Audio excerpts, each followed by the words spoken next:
எங்கள் பாவங்களுக்காக ஒப்பு கொடுக்கப்பட்டு எங்கள் நீதிக்காக உயிர்த்தெழுந்தவரை போற்றுகிறோம். பரிசுத்த ஆவியாகிய கடவுளே, எல்லா உண்மைக்குள்ளும் எங்களை வழிநடத்தி கடவுளின் நன்மையை எங்கள் நெஞ்சில் பொழிவுவதை போற்றுகிறோம். பிதா, குமாரன், பரிசுத்த ஆவியாகிய கடவுளே, உமக்கு எக்காலம் எல்லா புகழும் மகிமையும் உண்டாவதாக. ஆமென்.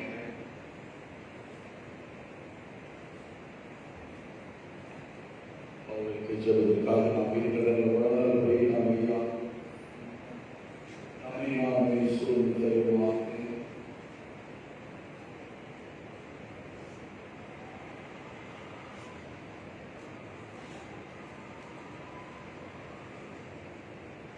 நமக்கு பாவம் இல்லை என்போம், ஆனால் நம்மை நாமே வஞ்சித்துள்ளாய். நமக்கு உண்மை இல்லை. நமது பாவங்களை அறிக்கையிட்டால் பாவங்களை நமக்கு மன்னித்து எவ்வித அனிதம் நீங்க நம்மை சுத்திகரிப்பதற்கு அவர் நம்பத்தக்கவரும் நீதி உள்ளவர். கடவுள் ராஜ்யம் சமீபமாயிருக்கிறது. மனம் திரும்பி சுவிசேஷத்தில் நம்பிக்கை வையுங்கள். சப நிலையிலிருந்து நம்முடைய தவறு மீறுதலுக்கு அறிக்கை செய்வதற்கு பொதுவான பாவத்தின் ஜபத்தை சேர்ந்து சொல்லலாம்.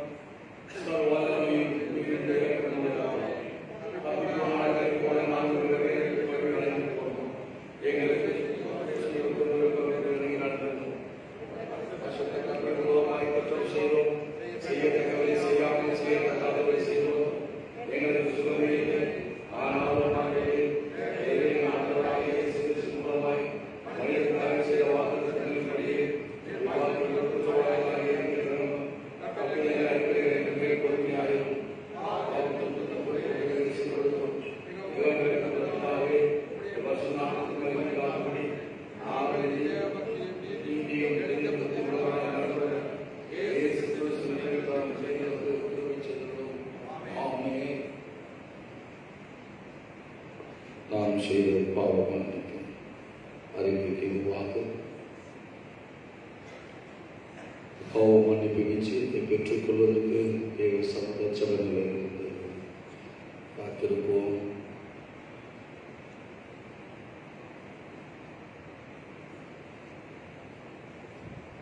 சர்வ வல்லமை மிகுந்த இரக்கமுள்ள ஆண்டவர் மன்னிப்பையும் பாவ நிமித்து நமக்கு கட்டளையிட்டருளி வாழ்க்கையை சீர்படுத்துவதற்கான காலத்தையும் தமது பரிசுத்தாவியின் கிருபையும் தேற்றுதலையும் உங்கள் ஒவ்வொருவருக்கும் இன்று தந்தருளுவாராக. ஆமென். திருவசன போதனை. ஆண்டவரை துதியுங்கள், ஆண்டவர் நாமம் துதிக்கப்படுவதாக. நாளுக்குரிய வேத பாடல்கள் வாசி.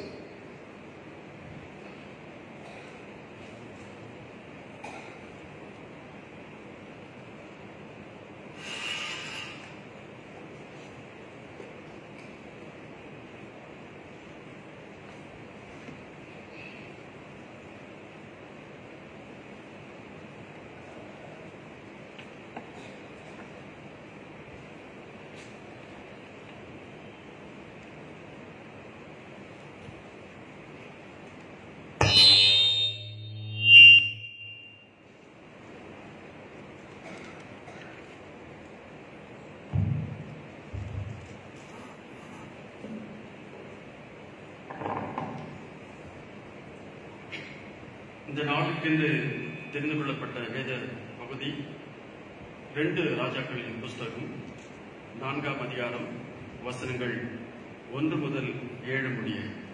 2 ராஜாக்கள் 4ஆம் அதிகாரம் வசனங்கள் 1 முதல் 7 முடிய. தீர்க்கதரிசியுடைய புத்திரில் ஒருவனுக்கு மனைவியாயிருந்தவள் ஸ்ரீ எலிசாவை பார்த்து, உமது அடியானாகிய என் புருஷன் இறந்து போனான். உமது அடியான் கர்த்தருக்கு பயந்து நடந்தான் என்பதை அறிவேன். கடன் கொடுத்தவன் இப்பொழுது என் 2 குமாரரையும் தனக்கு அடிமைகளாக்கிக் கொள்ள வந்தான் என்றாள். எலிசா அவளை நோக்கி, நான் உனக்கு என்ன செய்ய வேண்டும்? வீட்டில் உன்னிடத்தில் என்ன இருக்கிறது சொல் என்றான். அதற்கு அவள், ஒரு குடம் எண்ணெய் அல்லாமல் உமது அடியாருடைய வீட்டில் ஒன்றும் இல்லை என்றாள். அப்பொழுது அவன், நீ போய் உன்னுடைய அயல் வீட்டுக்காரர் எல்லாரிடத்திலும் அநேகம் வெறும் பாத்திரங்களை கேட்டு வாங்கி உள்ளே போய் உன் பிள்ளைகளுடன் உள்ளே நின்று கதவை பூட்டி அந்த பாத்திரங்கள் எல்லாவற்றிலும் பார்த்து நிறைந்ததை ஒரு பாத்திரத்தில் வை என்றான். அவள் அவனிடத்திலிருந்து போய் தன் பிள்ளைகளுடன் கதவை பூட்டிக் கொண்டு இவர்கள் பாத்திரங்களை அவளிடத்தில் கொடுக்க அவள் அவைகளில் பார்த்தாள். அந்த பாத்திரங்கள் நிறைந்த பின் அவள் தன் மகன் ஒருவனை நோக்கி, இன்னும் ஒரு பாத்திரம் கொண்டு வா என்றாள். அதற்கு அவன், வேறே பாத்திரம் இல்லை என்றான். அப்பொழுது எண்ணெய் நின்று போயிற்று. அவள் போய் தேவனுடைய மனுஷனுக்கு அதை அறிவித்தாள். அப்பொழுது அவன், நீ போய் அந்த எண்ணெயை விற்று உன் கடனை தீர்த்து மீந்ததை கொண்டு நீயும் உன் பிள்ளைகளும் ஜீவனம் பண்ணுங்கள் என்றார். வாசிக்க வேண்டிய முதலாம் வேத பகுதி வாசிக்கலாயிற்று. தேவனே உங்களுக்கு ஸ்தோத்திரம் உண்டாவதாக.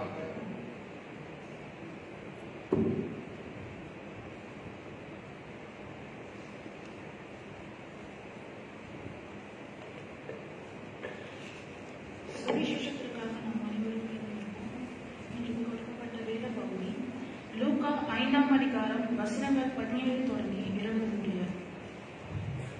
லூக்கா 5ஆம் அதிகாரம் வசனங்கள் 17 தொடங்கி 20 முடிய.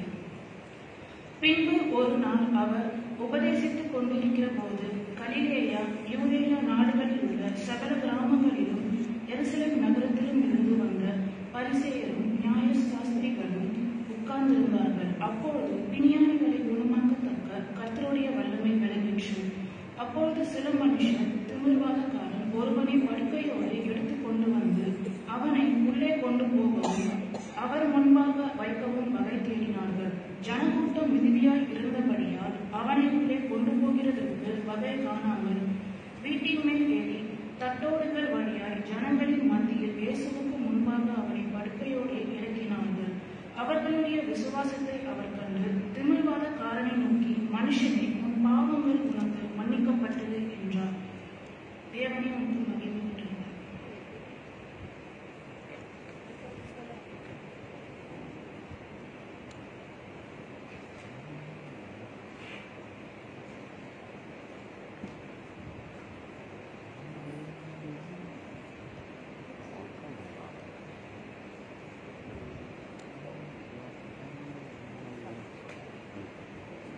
நின்ற வண்ணமாக கிறிஸ்துவ கீர்த்தனையில் 108வது கீர்த்தனை.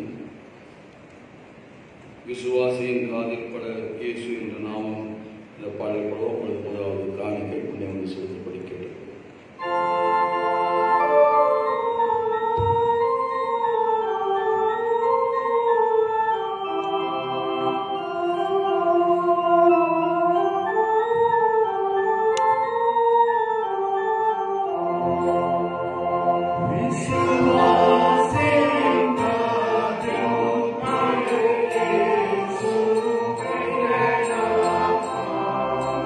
Visto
வார்த்தை மூலமாக நாங்கள் உண்மை புரிந்து கொண்டு ஏற்றுக்கொள்கிற அனுபவம் என் வாழ்வை இன்னும் சீர்படுத்திக் கொள்ளும் நெருங்கி ஜீவிகளான அனுபவங்களுக்குள்ளே கடந்து வரை உதவி செய்து சுவாமி.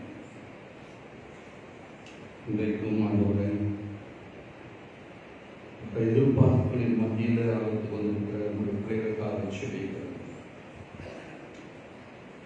பிள்ளைகளுடைய தேவைகள் சந்தியும் எதிர்பார்ப்புகளை சந்தியும்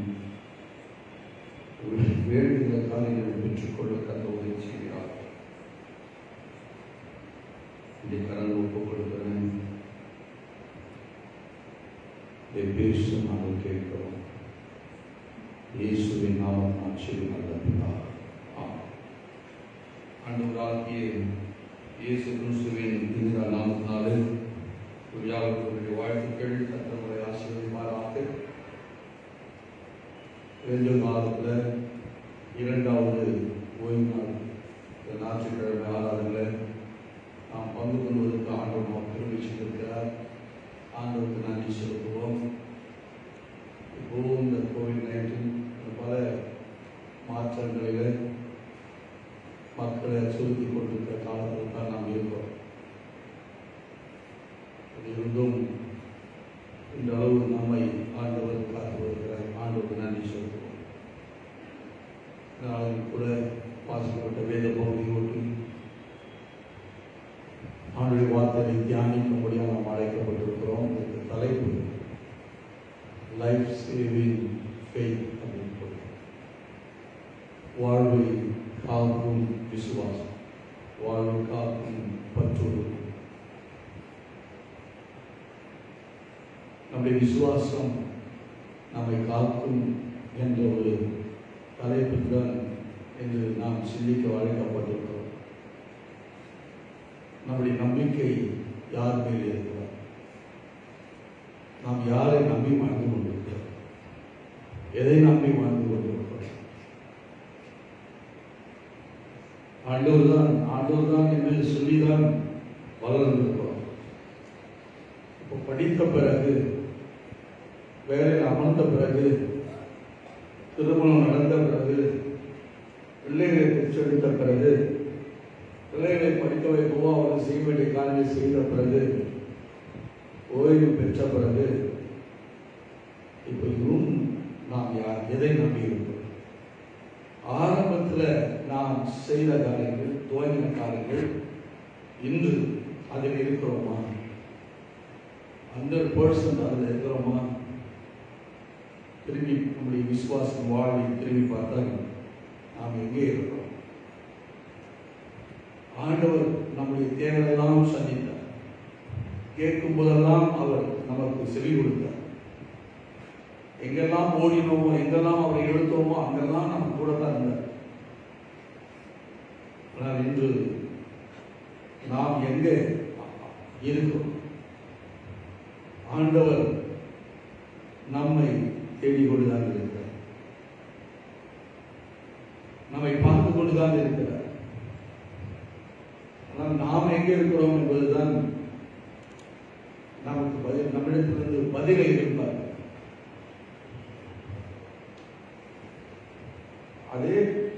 அதேதான் ஆதாம் ஏவாள் என்று ஆண்டவர் கேட்டார். அவர் தெரியும் எங்க இருப்பாங்க.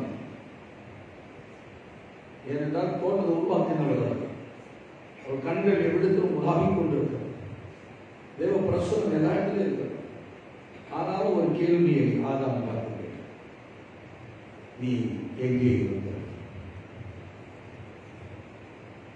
நாம் ஆண்டவரோடு இருக்கிறோமா? ஆண்டவரை சார்ந்து இருக்கிறோமா?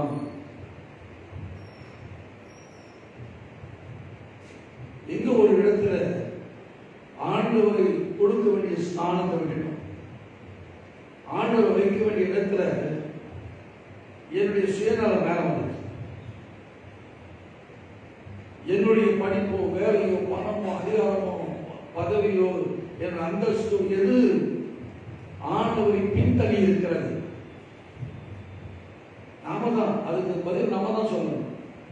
ஆண்டவர் தெரியும் எங்க நீ என்னை விட்டு போனது, எந்த இடத்துல என் கையை விட்டு போனாய், என் சமூகத்தை விட்டு போனாய் என்பது அவருக்கு தெரியும். ஆனால் அதை நம்ம பார்த்து கண்டிக்கிறோம், திணைக்கவும் அவர் விரும்பல. நாம அவர் பக்கமா திரும்பணும்னு எதிர்பார்க்க, நாம அவர் பக்கமா உணர்ந்து வரணும்னு எதிர்பார்க்க. அது நம்பிக்கை, நம்முடைய விசுவாசம். நாம ஆதியில நல்ல வசனம் வெளிப்படுத்த விசேஷம் 8ஆம் அதிகாரம் 4ஆம் வசனம். ஆனாலும் நீ ஆதியில் கொண்டிருந்த அன்பை விட்டாய் என்று, ஆதியில கொண்டிருந்த அன்பை விட்டாய் என்று பேர்ல எனக்கு ஒரு குறை இருக்குமா? உன் பேர்ல எனக்கு குறை இருக்கிறது சகோதரியே, என் பிள்ளைகளை கேட்பார். எனக்காக ஓடினாய், எனக்காக இப்போ பாடினாய், என்னை உயர்த்தினாய், எல்லாம் நல்லதுதான். ஆனால் இப்பொழுது எங்கே நீங்க நேரத்தில் நமக்கு கஷ்டம், துயரம், பாடுகள், வேதனைகள், நெருக்கம் வருகிற போது ஆண்டவரை தெரிகிற வழக்கத்துக்கு நம்ம வந்துட்டோம். நமக்கு படிப்பு, வேலை, வருமானம், சுகம், சந்தோஷம் இதெல்லாம் இருக்கும்போது நாம் ஆண்டவரை மறந்துப்போம். ஆண்டவர் விட்டு விலகி இப்போது கிறிஸ்துவ மத்திய சுவிசேஷம் 15ஆம் அதிகாரத்தில்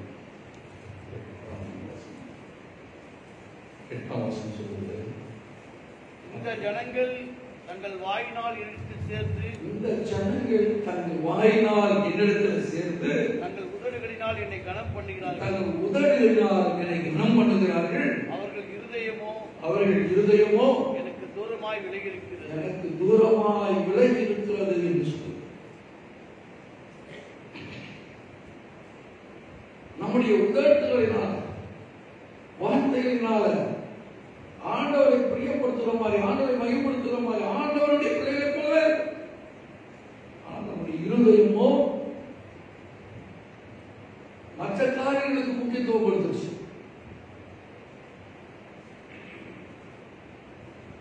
மற்ற காரியங்களுக்கு ஓடிக்கொண்டிருக்கும்.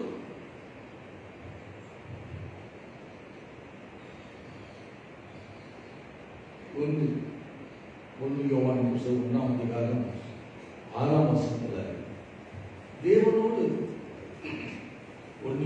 அவருக்குள் நிலைத்திருக்கிறவன் என்று சொல்லுகிறவன், அவருக்குள் நிலைத்திருக்கிறேன் என்று சொல்லுகிறவன் அவன் நடந்தபடியே தான் நடக்க வேண்டும். 1 யோவான் 1ஆம் அதிகாரம் 6ஆம் வசனம், நான் அவரோடு ஐக்கியப்பட்டிருக்கிறேன் என்று சொல்லியும் இருளிலே நடக்கும். அதனால யாரும் பார்க்கலன்னு நினைச்சுக்கோ.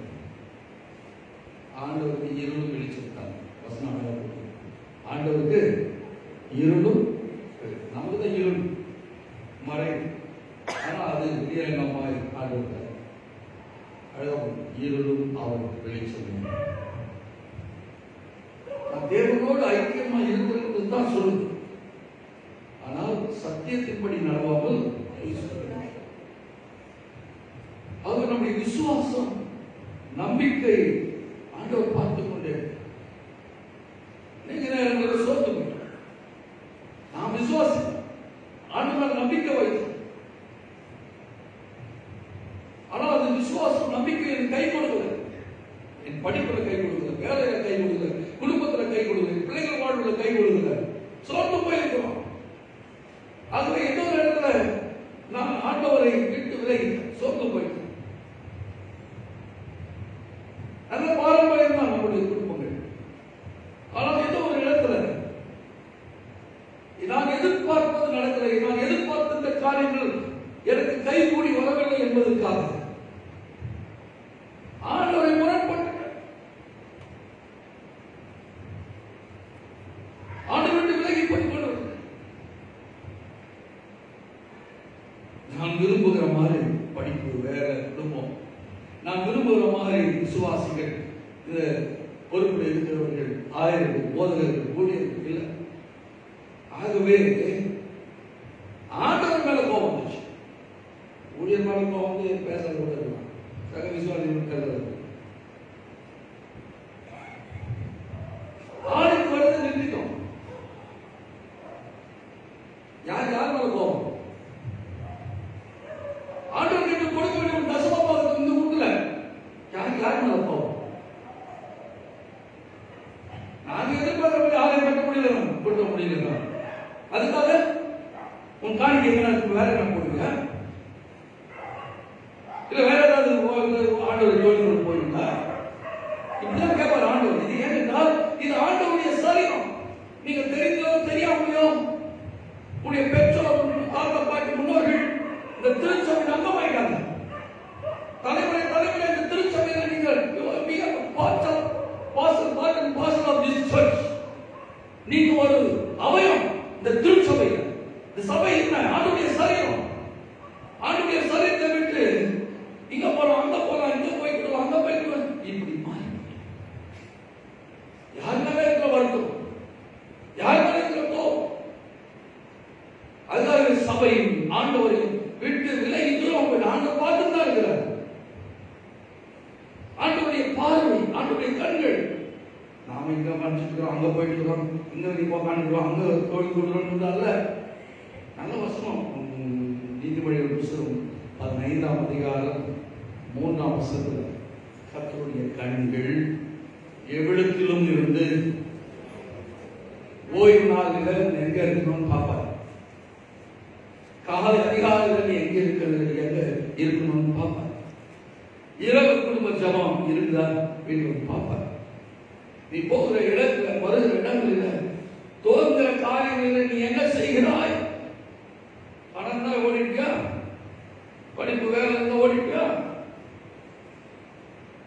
ஒரு 2 பேருக்கு எடுத்து உட்கார்ந்து ஒரு 2 நிமிஷம், ஒரு 5 நிமிஷம் வார்த்தை ஜபம் பண்ணி, நான் கல்லூரிக்கு போறேன், நான் வேலைக்கு போகிறேன், நான் பிசினஸ்க்கு போகிறேன், நான் இதுக்கு இன்வெஸ்ட் பண்றேன். எங்க நம்முடைய நம்பிக்கை, எங்க நம்முடைய விசுவாசம் நாளுக்கு நாள் குறைந்து கொண்டே இருக்கிறார். பெற்றோர் பெரியவங்க விட்டுட்டோம், அது அடுத்த தலைமுறை விட்டோம், அடுத்த தலைமுறை விட்டுட்டோம். இன்னைக்கு அதுக்கு அடுத்த தலைமுறை எங்க இருக்கிறாங்கன்னு தெரியல. ஒரு 60-65 நேரத்தில் ஆர்கியூமெண்ட் பண்ணும்போது சொல்லியிருக்கு, 60 இயர்ஸ்க்கு மேல வரவாடான்னு சொன்னா சபை எங்க போவோம்? அவர்கள் தான் இந்த திருச்சபையின் தூண்கள், முதுகெலும்பு. இவர்கள் இருந்தால் தான் அடுத்த யூத் வாலிபர்கள், அதுக்கு அடுத்த சின்ன பிள்ளைங்க. குழந்தைங்களும் கோயிலுக்கு வரக்கூடாது. 10 வயசுக்கு 15 வயதிலிருந்து 40 வயது வரை இருக்கிற பிள்ளைகள் எங்கே? இந்த பாட்டு சரியில்லை, ஜபம் சரியில்லை, பிரசங்கம் சரியில்லை, இந்த செக்ரட்டரி கட்சி சரியில்லை, இந்த மூப்பர்கள் சரியில்லை, இந்த வழிமுறை சரியில்லை. சரி சரி நீ அங்க நம்ம இந்த நம்ம சொல்லி இப்படி பிள்ளைகளை வழி தவற போக செய்து கொண்டிருக்கிறோமே. நாளை இந்த சபையினுடைய பொறுப்பு யாருக்கு இருக்கிறது? நாங்க இருப்போம், நாங்க போயிடுவோம். இப்ப போயிருந்தாங்க போயிடுவாங்க. இந்த சபை இருக்குங்க, இந்த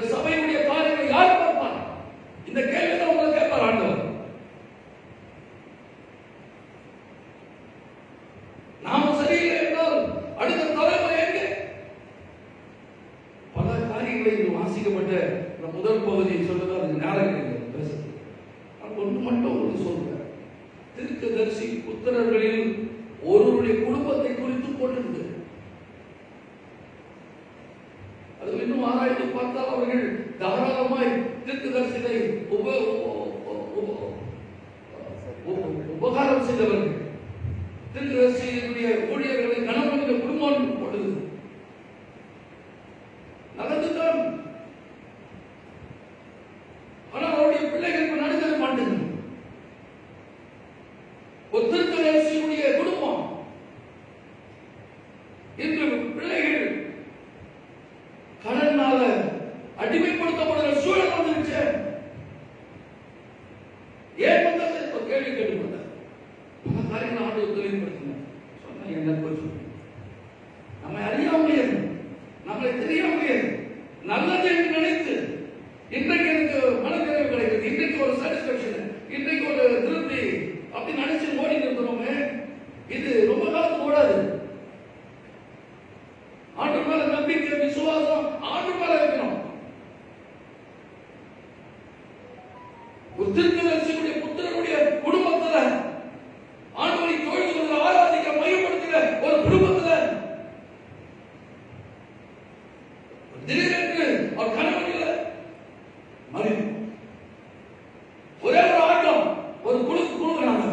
இன்றைக்கு என்ன செய்வது என்று திகைத்துக் கொண்டிருக்கிறது. அப்படிதான் மனித சமூகம். இன்னைக்கு இருக்கிற படத்தில் ஓடுற, இன்னைக்கு இருக்கிற வல்லமையில் ஓடுற, இன்னைக்கு இருக்கிற படத்தில் ஓடுற ஓடி நிற்கிறோமே. எங்கே போறதுல பிடிச்சி நிறுத்து பார்க்கணும். அது எங்க தூரத்தில் இல்லைன்னு தூரமா இருக்கும். அது ஒரு 80 வயசுல வரும் என்று நினைச்சிருக்கிறோம். 10 வயசுல வரும், 20 வயசுல வரும், 50 வரும், 60 வரும், 70 வரும். உணர்த்துவதுதான் நம் மறுபடியுமா அப்படி நம்பிக்கை விசுவாசத்தை ஆண்டவர் மேல வைக்கணும். அதுதான் இன்றைக்கு இந்த சம்பவம், இந்த பகுதி நான் வாசிப்போம். ஒரு உழைக்கான குடும்பம். நாங்களே முடி கொஞ்சம் ஜோகம் பண்ணிக்கலாம், செய்ய மாட்டாங்களா? தீர்க்கதரிசியுடைய குடும்பம் யாரே எங்களுக்கு தேவையில்லை, நாங்களே பாட்டு பாடுறோம், நாங்களே ஜோகம் பண்றோம், நாங்களே. இப்படிதான் இன்றைக்கு கிறிஸ்துவ மார்க்கம் போய் கொண்டிருக்கிறது. எதுக்கு ஒரு ஆலயம், எதுக்கு ஒரு சபை, எதுக்கு ஒரு போதகர், எதுக்கு ஒரு அமைப்பு? ஆலயத்தை விட்டுட்டுமே, ஆலய வழிபாடுகளை மறந்துட்டுமே. இந்த தீர்க்கதரிசி குடும்பத்தில் ஏற்பட்ட இடர்பாடுகள் அவர்கள் நமக்கு மாதிரியாக இருந்ததுன்னா உடனே எலிசாவை தேடி போகிறவர்களாக இருக்கிறார். அழகா போட்டு தீர்க்கதரிசி போகும்போது அவர்கள் எலிசாவிடத்தில் போன தேவ மனுஷன் தீர்க்கதரிசியை தேடி போனார். என்று சபையை தேடிவார். என் பிரச்சனை என்னோட போட்டு நிறைய பேர் உங்களோட பெரிய வரதே இல்லை. ஆலயத்தில் நாம் ஜெபிக்க வேண்டும் என்ற உணர்வு இல்லை. கைவிட்டு என்ற அளவுக்கு தான் எனக்காக ஜெபிங்கள், இந்த பிரச்சனைக்காக ஜெபிங்க, இந்த காரியங்களுக்காக ஜெபிங்கன்னு சொல்லி கேட்கிற சபை மக்கள் கைவிட்டு என்ற அளவுக்கு தான் இருக்கிறீர்கள். இந்த நம்பிக்கை விசுவாசம் இந்த பாரம்பரியமாக தீர்க்கதரிசியுடைய குடும்பத்தில் ஒரு குறைவு, ஒரு இடர்பாடு, ஒரு இன்னல் வருகிற பொழுது தேவ மனுஷனை தேடுகிற ஒரு அனுபவம், அதுதான் நம்முடைய வாழ்வை கட்டி எழுப்பும், நம்முடைய குடும்பத்தை கட்டி எழுப்பும், நம்முடைய எதிர்காலத்தை கட்டி எழுப்பும், அடுத்த தலைமுறையை கட்டி எழுப்பும். அடுத்த தலைமுறைக்கு நாம் என்ன வைத்து விட்டு போவோம்?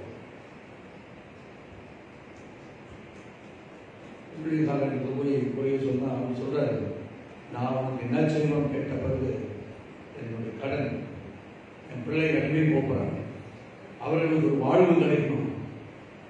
உங்கள்கிட்ட என்ன இருந்தது? ஒரே ஒரு பொருட்கள், அது என்ன? அப்படியானால் ஒவ்வொரு முறை ஆண்டவரின் சமூகத்தில் வருகிற போது குறைகள் இருக்கிறது, இல்லாமல் இயலாமை கஷ்டங்கள் இருக்கிறது. தேவ சமூகத்தில் நம்மை முழுமையாக அர்ப்பணிக்கிறவர்களாக வரணும். ஒளிவு மறை இல்லாமல் ஆண்டவர்கள் அறிக்கையிடுகிறவர்களாக இருக்கணும். உங்களுடைய தேவைகள் சூழ்நிலைகள் ஆண்டவத்தில் சொல்லு, ஆண்டவர் வழிகாட்டும். ஆண்டவர் ஆலோசனை தருகிறார். தேவ சமூகத்தில் வந்தால் நல்ல ஒரு சம்பவம் ஒன்று சாமி புஸ்தகத்தில் அதெல்லாம் பரிசுமானது. அண்ணா தேவ சமூகத்தில் வந்து 10ஆம் வசனம் 1:10 சொல்லுது, மனத்தில் ஸ்திரீ என்று சொல்கிறது. 15ஆம் வசனம் சொல்லுது, நான் என் இருதயத்தை உடைத்து ஊற்றினேன் என்று சொல்கிறார். அதன் பிறகு என்ன மாதிரி இப்படிப்பட்ட காரியங்கள் செய்யறேன்னு சொன்னார். அவருடைய சூழலை சொன்னார். தேவ மனுஷனாக ஏழு இடத்துல தன்னுடைய காரியங்களை வெளிப்படுத்துகிறார், தன் காரியங்களை சொல்லுகிறார். ஏழு நல்ல ஒரு பேர் சொல்லி அனுப்புறாரு. 17ஆம் வசனம் அதற்கு ஏழி சமாதானத்துடன் போ.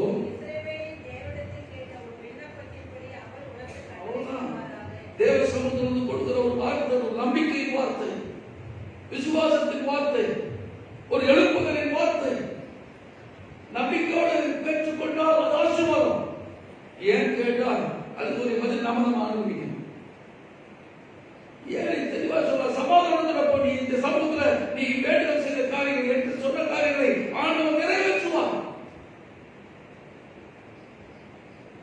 அவர்தான் ஆலோசனை கொடுக்கும். 32 சங்கீதம் நடக்க வேண்டிய வழியை காட்டுகிற ஒரு ஆலோசனை அவர்தான். நாம் எப்படி போவோம், எப்படி வரணும் என்பதை நாம் தெளிவுபடுத்துகிறவர். தேவ சமூகத்தில் கொடுக்கிற வார்த்தை மேல நம்பிக்கை வைத்தவர். நம்பினவர்களை ஆண்டவர் கைவிடுவது. நீதிமொழி புத்தகம் 23ஆம் அதிகாரம் 13ஆம் வசனம் 18ஆம் வசனம் சொல்லும், நிச்சயமாகவே முடிவு இருக்கிற நம்பிக்கை தேவ சமூகத்துல, தேவ மனுஷரிடத்துல நாம் சொல்லுகிற பொழுது, கொடுக்கிற வார்த்தைப்படி நடக்கிற பொழுது நம்முடைய விசுவாசம் நம்பிக்கை பூரணப்படுகிறது. அது தேவ மனுஷனுக்கும் இந்த திருக்கதர்சி வீட்டில் வந்த இந்த சகோதரிக்கு மட்டும் இல்லை, அவரோட இல்லை, எல்லாருமே ஒரு சபையுடைய பங்களிப்பு. யாரோ ஒரு குடும்பத்தில் அந்த வீட்டில் அந்த பையன், அந்த பொண்ணு, அது அந்த அவங்கதான் அப்படின்னு நினைச்சு இப்படிதான் நான் பேசிட்டு இருக்கோம். எப்படி நான் அதுல என்னை இணைத்துக் கொள்வது, எப்படி அவர்களை நான் தாங்குவது, எப்படி அவர்களை தேற்றுவது என்று சபை மக்களுக்கு உணர்வு. நம்ம எல்லாம் சகோதர சகோதரிகள். ஆனா இந்த பிரிவு, குழுக்கள், ஜாதிகள், மதங்கள் இப்படி பல இடங்களில் பல நிலைகளில் பிரித்தாளப்படுகிறது. ஆகவே இந்த யூனிட்டி போயிடுச்சு. சமாதானம், சந்தோஷம், ஆனந்தம் இருக்குது. என்ன இருக்குது? ஒரு குழந்தை என்னதான் இருக்குது? சரி, இப்ப சொல்றாரு, உன் அயலாதாரத்துக்கு போய் பாத்திரங்களை வாங்கி உன் வீட்டில் அரைக்கதவை மூடி உன் பாத்திரங்களில் இருக்க எண்ணெயை எவ்வளவு பாத்திரம் வந்துச்சுன்னு தெரியல. போன இடத்துல ஏனென்றால் இவருக்கு திருத்ததர்சியுடைய குடும்பம் நல்ல ஒரு மனுஷனுடைய திடீர்னு அவருடைய காலமானதுனால, அவர் பிரிந்ததுனால ஏற்பட்ட இடர்பாடு. ஒவ்வொரு நாளும் அவர் கூடி குறுகி அந்த வீட்டுக்கு முன்னாடி கடன் மக்கள் வந்து நின்று அவர்களை தொடுப்பதும், அவர்களை வருத்தப்படுத்துவதும், அவர்களை திருப்பதும், இதை பார்த்த உணர்ந்த மக்கள் திரளாய் அவர்களுக்கு பாத்திரங்களை கொடுக்கல. எங்க வீட்டு ஒன்றே இருக்கிறார், ஒரு கூட பாத்திரம் என்னதான் இருக்கு, வேற ஒன்றுமே இல்லை. இப்போது அந்த மக்கள் அயலக்கா இன்னைக்கு சபை, என்னுடைய சபை மக்கள், என்னோடு ஆண்டவரை தொழில் கொள்கிறவர்கள், அந்த வீட்டில் ஃபீஸ் கட்ட முடியும் பிள்ளைக்கு ஒரு 4 பேர் சேர்த்து கட்டலாம். இன்னும் வரல, இன்னும் அந்த மாதிரி எண்ணங்கள் இன்னும் வரல. இந்த பிள்ளைக்கு வேலை கிடைக்கலையாம எங்க கம்பெனியில் ஒரு வேலை இருக்குது, ஏன் சொல்லக்கூடாது? எங்க பக்கத்து ஹாஸ்பிட்டலில் ஒரு வேலை இருக்குது, நான் செய்யற ஹாஸ்பிட்டலுக்கு ஒரு வேலைக்கு செஞ்சது சொல்ல. ஏன் இன்னும் யாராவது என்ன படிக்கிறாங்கன்னு தெரியலையே நமக்கு. நம்மோடு தொழில் கொள்கிற குடும்பங்கள், ஒவ்வொரு குடும்பத்தை குறித்ததான காரியங்கள் என்ன? பிள்ளைகள் என்ன பண்றாங்க, வாலிப பிள்ளைகள் என்ன பண்றாங்க, பெரியவங்க என்ன பண்றாங்க, படிக்கிறாங்களா, படிக்கலையா, வேலை செய்யறாங்களா, வேலை செய்யலையா, வேலை தேடுறாங்களா, கிடைச்சதா, கிடைக்கலையா, திருமணமாச்சா, இவ்வளவு திருமணம், இந்த பிள்ளை வயது கூடினது, நம்ம பிள்ளையாச்சப்பா, வயது கூடினது அந்த பொண்ணுக்கு, அந்த பையனுக்கு நாம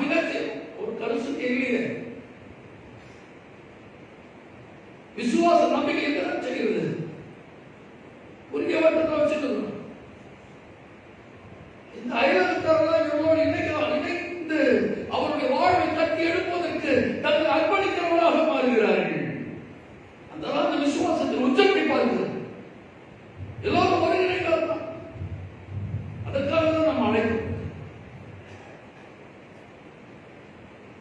அதை எண்ணி விட்டு நீ உன் பிள்ளையை காத்துக்கொள், கண்ணளித்து விட்டு உன் பிள்ளைகளை பார்த்துக்கொள் சொல்ற அந்த தேவ மனுஷனுடைய வார்த்தையின்படியே நடந்ததாக சொல்றோம். சேர்ந்து செய்யறோம். அதுதான் சுவிசேஷ பகுதியில் ஒரு சிலர் கொடுத்து மார்க்கெட்ல சுவிசேஷத்துல அந்த சம்பவத்தை பார்த்தீங்கன்னா 4 பேர் போட்டிருக்கோம். அதுவே 4 பேரோ ஒரு சிலரோ அவர்கள் ஒருமித்து எங்களுடைய பகுதியில இவன் தீவிரவாதமாக இருக்கிறான். நீண்ட நாள் அவருடைய கஷ்டம், பாதிப்பு, போகும்போது பார்க்கணும், வரும்போது பார்க்கணும், அவருடைய கூக்குரல் தெரிகிறது, கண்ணீர் தெரிகிறது, அவருடைய இயல்பை தெரிகிறது. எப்படி நான் அவர்களுக்கு உதவி செய்ய முடியும்? நான் என்ன செய்ய போகிறேன்? அந்த உணர்வுகள் தான். அதுதான் நம்முடைய விசுவாசத்தை, அந்த விசுவாச நம்பிக்கை தான் நம்முடைய வாழ்வை கட்டி எழுப்போம், குடும்பத்தை கட்டி எழுப்போம், சபையை கட்டி எழுப்போம், நல்ல ஒரு சமூகத்தை கட்டி எழுப்ப முடியும். இவருடைய விசுவாசம் இந்த திருமணம் எப்படியாச்சும் இயேசு முன்னாடி போய் நிறுத்தி அவர் பார்வை அவன் படுபடி வைத்து இவன் எழுப்பி நம்மை போல நடக்க வந்திருந்தான். கண்ணீரோடு இருக்கிறவர்கள், வேதனையில் இருக்கிறவர்கள், ஏழாமையில் இருக்கிறவர்கள், வாழ்வில் இருக்கிறவர்கள் நம்முடைய சபையில் ஒரு அங்கமாக இருக்கிறார். பல முறை நான் சொல்லி இருக்கிறேன். இதுவரைக்கும் யாரும் யாரும் எந்த வீடு கேட்டது. இப்போ இந்த ரோட்ல பேனர்லாம் ஒவ்வொரு தடவை கிழிச்சிட்டு இருப்பாங்க. அதை பார்க்கும்போது அந்த மாதிரி பேனர்ல சுற்றி கட்டி வாழ்வது 2 குடும்பம் நம்முடைய சபையில் இருக்கிறது. யார் தெரியும்? யார் பார்த்தது? ஒவ்வொரு முறை சொல்றோம், குடும்பம் சொல்லுவோம். யார் எடுத்து யார் முன்னெடுத்து செய்வது? சமம் பண்ணிட்டே இருக்கிறேன். ஆமே சொல்லிட்டு நம்ம ஆண்டவராக அப்படி யாரும் ஐயா இருக்குங்க அப்படின்னா என்ன நடந்தாங்க இல்ல ரொம்ப தூரம் கை விட்டாரு. எனக்கு இங்கே இருக்கு, அதான் வீடு இங்கே சுத்துது. நீங்க ஒண்ணு கையை இப்படியே வச்சுட்டு ஆசீர்வாதம் பண்ணுங்க. இப்படி தூங்கணும்னா ஃபேன் அடிக்கணும். இதுதான் யாரும் நம்முடைய பெத்தால் குடும்பம். இவர்களோடு சேர்த்து தான் நான் போட்டு கொள்கிறேன். இவர்களோடு சேர்த்து தான் ஆண்டவரை ஆராதிக்கிறேன். இவர்களோடு இணைந்துதான் என் விசுவாசம் மேலும் இருக்கிறது என்று சொல்லிக் கொண்டிருக்கிறேன். நம்பிக்கையில் வாழ்ந்து கொண்டிருக்கிறோம். இவர்களுக்கு யார் வாழ்க்கை? யார் அவர்களுக்கு பேசுவார்? ஒரு பிள்ளை வந்துச்சு, ஃபீஸ் கட்ட முடியல, திரும்ப வந்து காலேஜ் ஏமாத்து சேர்த்துக்கலாம் இல்லையா? ஒரு தடவை கட்டிடுவீங்க, அப்புறம் யார் கட்டுவார்? இதுதான் நம்முடைய குடும்ப பிள்ளைகள். வாலிப பிள்ளைங்க வண்டியில போடுறாங்க, ஓடியாராங்க, அதை மட்டும் பார்க்காது. அது மட்டும் இல்லை நம்முடைய பிள்ளைகளுடைய வாழ்வு. ஒரு முறை நீங்க கேட்டுக்கிட்டு வாங்கி கொடுத்துருவீங்க, அடுத்த வருஷம் யார் கட்டுறது, அடுத்த வருஷம் யார் கட்டுறது? அதனால படிப்பு வேணாம். வீட்டில் இருக்கிற பிள்ளைகள் விசுவாசம் அந்த குடும்பங்களை கட்டி எழுப்பணும், சபையை கட்டி எழுப்பணும், நல்ல ஒரு சமூகத்தை உருவாக்குவதற்காக ஒன்றை நம்ம யார் படிப்போம். நான் என்ன செய்யறமான கேட்கல ஜெபம் செய்ய எங்களை யோசிக்கிறதா நான்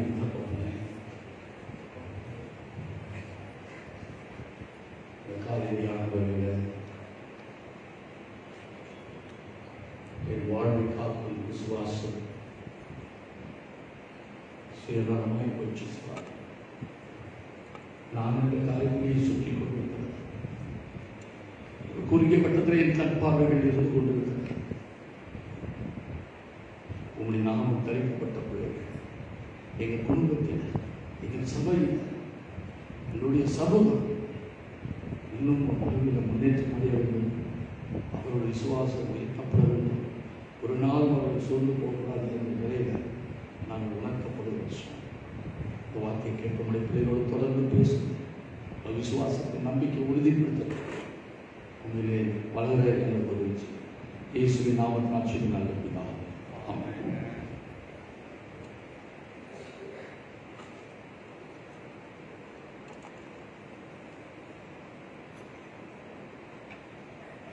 நற்செய்தியை கேட்டு நாம் அனைவரும் எழுந்து நின்று அப்போஸ்தலர் விசுவாச பிரமாணத்தை அறிக்கையிடுவோம்.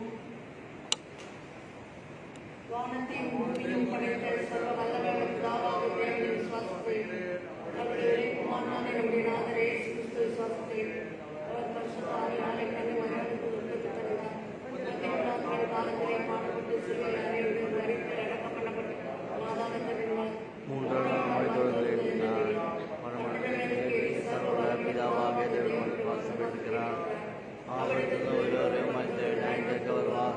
பரிசுத்தவான்களை விசுவாசிக்கிறேன். பொதுவாக இருக்கிற சபையும் பரிசுத்தவான்களை ஐக்கியமும் பாவ மன்னிப்பும் சரீர விடுதலும் நித்திய ஜீவனும் உண்டு விசுவாசிக்கிறேன். ஆமென். சபையாரும் சபைக்கான அறிவிப்பை செய்து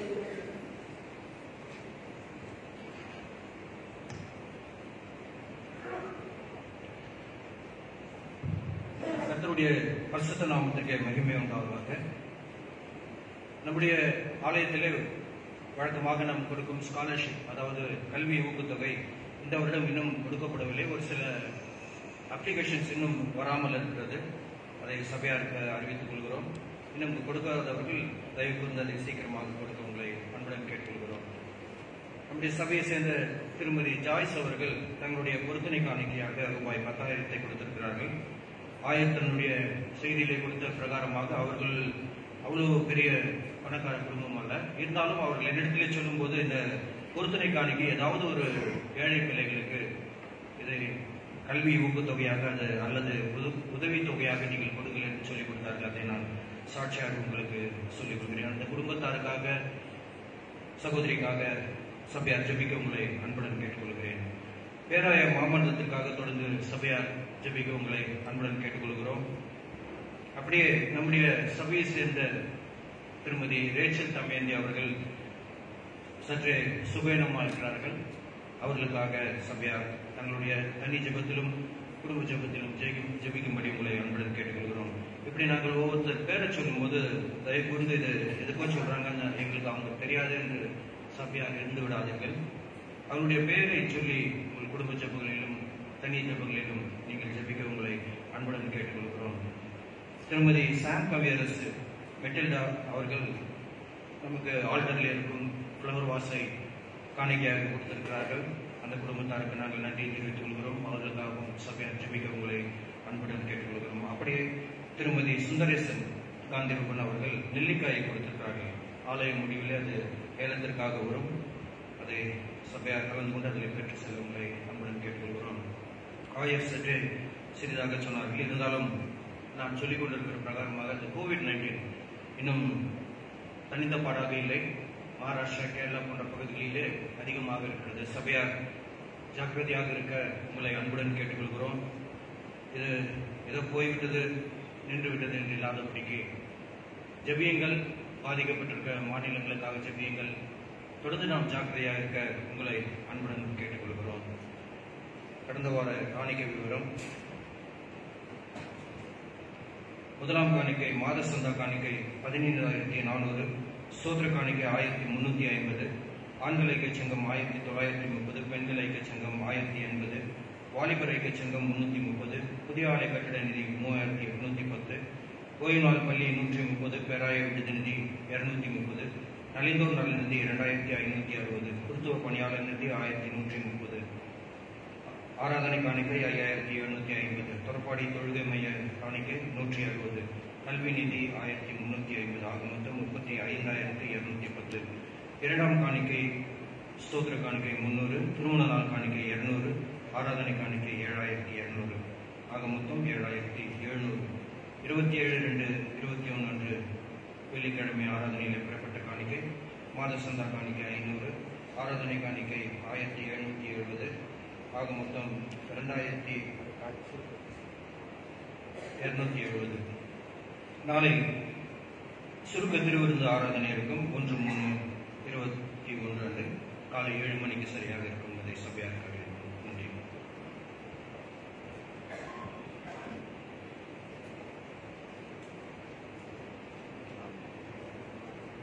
நாம் யாரும் எழுதினின்று கிறிஸ்துவ கீர்த்தனைகளை 219வது கீர்த்தனை. கிறிஸ்துவ கீர்த்தனை 219. நித்தம் முயல் மனமே பரிசுத்த ஜீவியத்தில் நித்த வரலடி என்ற பாடல் பாடப்படும். 2வது காணிக்கை முன்னே வந்து செலுத்த முடியாது கொடுக்கிறேன்.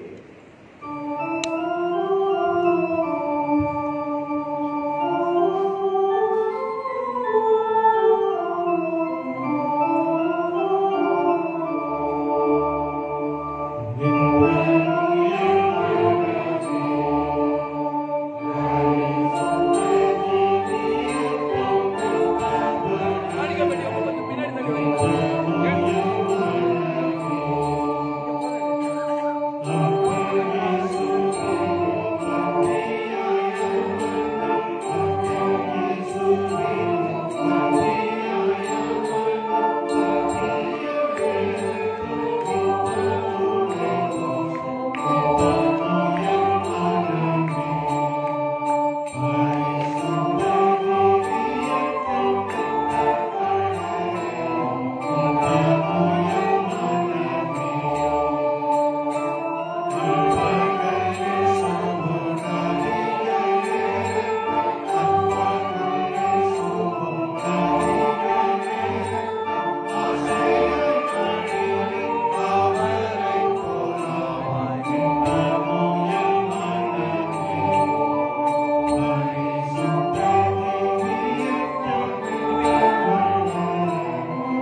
கால்நடைகள் ஜெபம் செய்வோம்.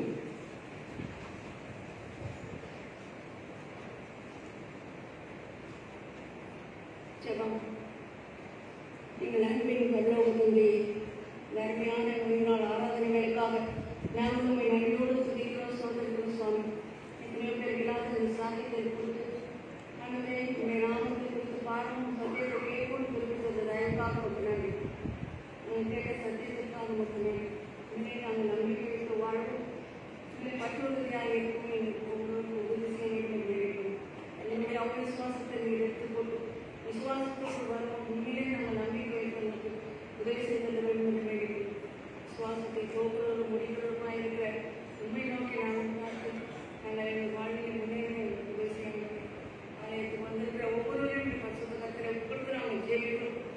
இந்த நோக்கத்தோடு இந்த இடத்துல வந்து உங்களிடத்தில் வேண்டிக் கொண்டார்கள் அந்த நோக்கத்தை நிறைவேற்றும். வர முடியாமல் இருக்கிற மக்களுக்கு ஆசீர்வாதத்தை வைத்தால் நாளிலே விசேஷமாக இந்த திருச்சபையின் மழைக்காக செயலர் பொருளை திருச்சியின் மக்களுக்காக திருச்சபையில் ஒவ்வொரு குடும்பத்தில் இந்த நாளைக்காக பிள்ளைகள் பெற்றோருக்காக வேண்டியுள்ளது.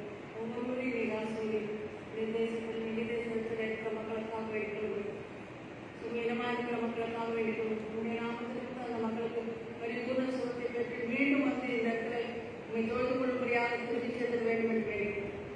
சிறுபாளர்களுக்காக, வாலிப பிள்ளைகளுக்காக, பெரியவர்களுக்காக, படிப்பு பிள்ளைகளுக்காக, வேலை செய்கிற பிள்ளைகளுக்காக, வேலையை முடித்து இன்னும் வேலை வாய்ப்புக்காக காத்துக் கொண்டிருக்கிற மக்களுக்காக வேண்டும். ஒவ்வொருவரையும் காத்துக்கோ, அவருடைய தேவைகளை சொல்லுங்கள். ஆலயத்துக்குள்ள வரும்போது பாரத்தோடு, கஷ்டத்தோடு, கவலையோடு, பலவிதமான சஞ்சலத்தோடு இந்த இடத்துல வந்துருக்கலாம்.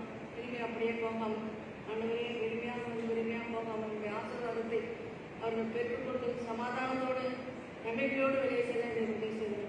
விசேஷமாக இந்த நாளை திருமண நாளை சந்திக்கிற பிள்ளைகளுக்காக, பிறந்த நாளை சந்திக்கிற பிள்ளைகளுக்காக இந்த நாள் அவர்களுக்கு ஒரு சந்தோஷமான நாளை இருக்கிறது போல இந்த ஆண்டு முழுவதும் சந்தோஷமாக உண்மை நம்பி வாழும் உண்மையிலே அவர்கள் பற்றுறுதியாக இருக்கும். இந்த நாள் அவர்கள் எப்படி சந்தோஷமாக இருப்பது போல ஆண்டு முழுவதும் மகிழ்ந்து வாழவும் அடுத்தவர்களை மகிழ்வுக்கும் உதவி செய்ய வேண்டும் என்று வேண்டிக்கிறோம். வேறு வேதத்தில் இருக்கிற மக்களுக்கு பரிபூர்ண பலத்தை காரணம் நம்மை இந்த நாளிலே உங்களுடைய கருத்திலிருந்து வாங்கி உமக்கு செலுத்திருக்கிற இந்த காணிக்கை உண்மை கருத்தை கொடுக்கிறோம். இதை ஏற்றுக்கொள்ளும் அங்கீகரித்தும் ஆசீர்வாதங்களை பொறுக்க வேண்டும் என்பதை பொறுத்தனையோடு கொண்டு வந்த காணிக்கைக்காக பொறுத்தனைகளுக்காக உங்களுக்கு வருகிறோம். பொறுத்தனைகளை ஏற்றுக்கொள்ளும் அங்கீகரித்தும் ஆசீர்வாதத்திற்காக தொடர்ந்து உள்ள பிள்ளைகளை பாதுகாத்துக் கொள்ளும். இயேசுவின் மூலமாக கேள்வானவர்கள் அவர் எழுந்து நின்று கர்த்தருடைய சபத்தை சென்று சொல்லுவோமாக. பரமண்டலங்களை நாமம் பரிசுத்தப்படுவதாக செய்யப்படும் போல பூமியிலும் செய்யப்படுவதாக. அன்று எங்கள் உலகமாய் குற்றம் செய்ய மன்னிக்கிறது போல குற்றம் எங்கள் சோதனைகள் நாமத்தில் ரட்சித்து வல்லம் மகிமை என்னென்றைக்கும் உம்முடையவர்களே. அவர் ஆண்டவராகிய சிந்த சொல்லிகளையும் பிதாவாகிய தேவனுடைய அன்பும் பரிசுத்த ஆவியானவருடைய அந்யோன்ய ஐக்கியம் கொண்டிருக்கும் நம்மோடு கூட இன்றும் என்றும் சதா நாட்களிலும் இருப்பதாக. ஆமென்.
Oh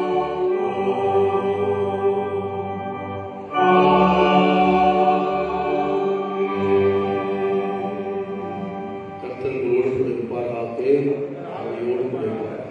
சமாதானத்துடன் போய் வர கடவோம்.